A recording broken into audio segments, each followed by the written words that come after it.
Attack takes place in New York. There's no Pakistani involved. And this man is asking me to be ashamed of something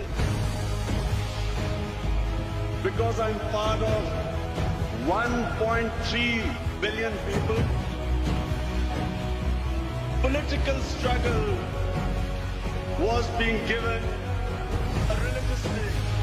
How could an event like 9/11 take place? And there was never any inquiry into the root causes. Why did those people blow themselves up? If anyone tried to ask the question, they were accused of appeasing terrorism. They were accused of justifying terrorism. George Bush went on television and told the world that this is radical Islam. They want to take over the world. They hate our way of life. They hate our freedom. They hate our democracy. They are like Nazism. This is a new philosophy like communism. The stakeholders who had an interest in the oil in Iraq, the neoconservatives, all of them then projected this mad philosophy of radical Islam. First, Afghanistan was attacked 3 weeks after it went.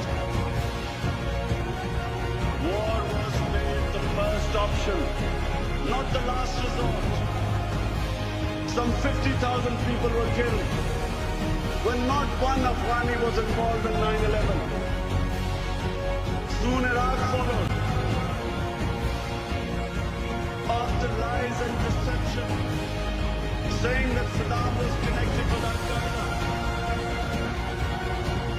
putting the fear of God in their own population so that they would not question them. Other stakeholders jumped in. Ariel Sharon, suddenly he was fighting against Islamic terrorists.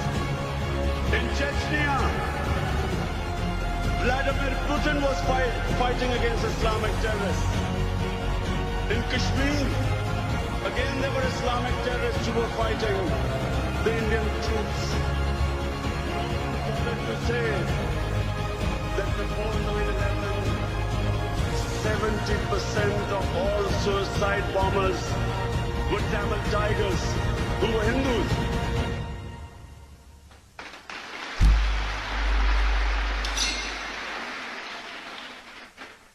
No one ever blamed Hinduism for the guerrilla warfare, terrorist struggle, freedom struggle, the Tamils would call it. No one blamed Hinduism for it.